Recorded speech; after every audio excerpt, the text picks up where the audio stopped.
$150 billion to alternative energy in the Obama administration. Over 10 years. Okay, over 10 years. Yeah. To what? What's it going to be? Let me give you some examples.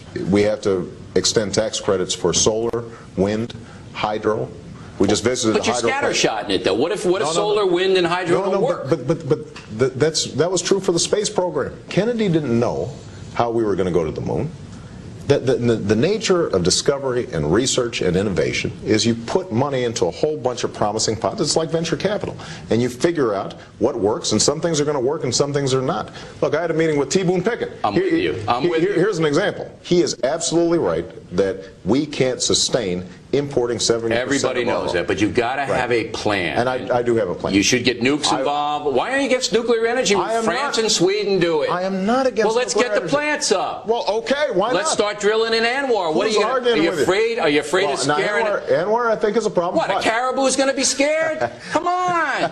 You're with the folks. They can't pay their heating bill, and you're worried about a caribou going, what's that pipeline doing? But I tell you, listen. What? One of the great things about this country, we've got some beautiful real estate here. Oh, come on. Nobody goes to Anwar. You know what, are you going to run shuttles up there? We are lucky to have some of the most beautiful real estate on earth. And we want to make sure that we want to make sure we're passing on to the next generation. But this notion that I'm opposed to nuclear power, it's just not true. I don't want to hear pristine. I don't want to hear caribou. It's not that hard to understand. We're going to get this many new plants. Right. We're going to put this much into solar. We're going to get this. And that would drive down the price of oil. I'll help you. No, that's your deal. I'm not running for anything. No. I'll make sure to send that plan so that you can start advertising. Well, you can come back on and tell me. I look forward to it. All right. Now, NATO doesn't fight in Afghanistan. I don't know whether you know that or not. The Germans won't fight. The French will because of Sarkozy. They lost 10 of their But the Germans won't, and a lot of the others won't. So it's all on us again. Why won't the Germans fight against the Taliban? You know, part of the reason? What? Part of the reason is that we soured our relationship with the Europeans after Iraq. And when I went over to Europe, and if you listen to that speech in Berlin, which a lot of your buddies had a good time making fun of. I don't have any buddies.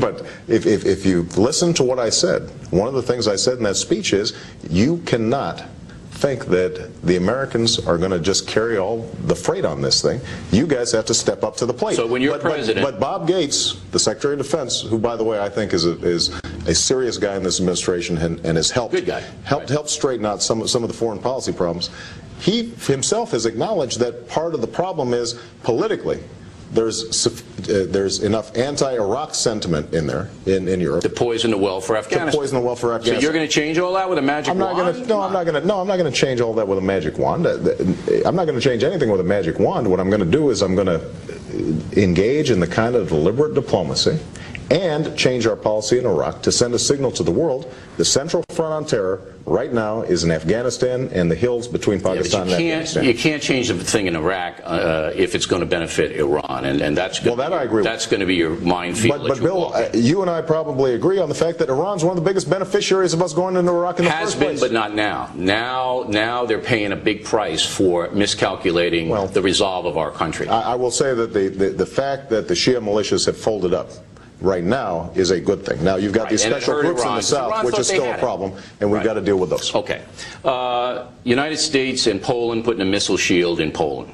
All right? Putin doesn't like it. You going to keep that missile shield in there? I think that we have to make sure that, I've said this before, the Russians are playing a game when they pretend that this missile shield is directed against all their ICBMs. Yeah, it's ridiculous. It's a defensive thing. It's a defensive thing. And so you're going to keep it there then? And given what has happened in Georgia, I think that we have to send a clear signal that Poland and other countries in that region are not going to be subject to intimidation and aggression. Okay, and so I just want to get this on a record. You're elected president, you're keeping the missile shield in Poland. I believe that the missile shield is appropriate. I want to make sure it works, though. I want to make sure it works, which is actually one of the problems that we've got. So Putin comes out last week and he says, hey, look, we're going to reimpose our dominance on all of the countries that surround us. We don't care whether you like it or not because you're tied down in Iraq and Afghanistan. We're going to do what we want to do. Putin's a nasty little guy, number one. Would you agree with that assessment? Well, I'll agree with the assessment that I wouldn't look into his soul and think I know him. I put a cowboy hat on again. Yeah. This is going to be a problem. It is a huge problem. Okay. And you're going to have to confront Putin. That's exactly right. Maybe not militarily. Maybe you can do it other ways. But Europe is weak and Europe is cowardly. Right. You know, whether they're going to have another meeting? Yeah, Putin's quaking, aren't they? Isn't Putin quaking about another meeting? Here's the one thing I know you're going to rally them all. They're going to be terror warriors right after you get elected. I know. Look. I mean, there are two things where we can have some leverage over Russia. Number one is that commercially, they are tied up with Europe, and they are increasingly integrating. Their stock market has taken a beating since they went into Georgia. Yeah, but Putin doesn't care. Well, Putin may not care, but there are a whole bunch of folks, a whole bunch of billionaires in Moscow who do care, right? So that's a leverage point, and the Europeans can be helpful in applying that leverage point. That's point number one. The second thing that we have to do is actually defensive. We've got to get our energy policy straight. Now, final question for you. I think I can kick your butt in one-on-one basketball. You've got height. Okay. But I think I've got speed. But you got youth. I'm an old guy. I'm 73 years old. I know. Yeah, this is Botox. Is that right? You look good, man. How many are you going to spot me on a living? Looking like that 73. I don't need it. How many are you going to spot me on a one-on-one game, huh? Because I think game to 11? Yeah. I'd spot you 10. All right. You spot me 10. Hey, that's pretty cocky. That's pretty cocky. So now I win. All right, I want to be Secretary of State. Now, I hear you're... If I win, I want to be Secretary of State. I hear you're a pretty good athlete, but your game was football and baseball, right? Right. Senator, a pleasure. I enjoyed it. All right, I enjoyed it too. I hope you come back. And good luck in the campaign. Thank you so much.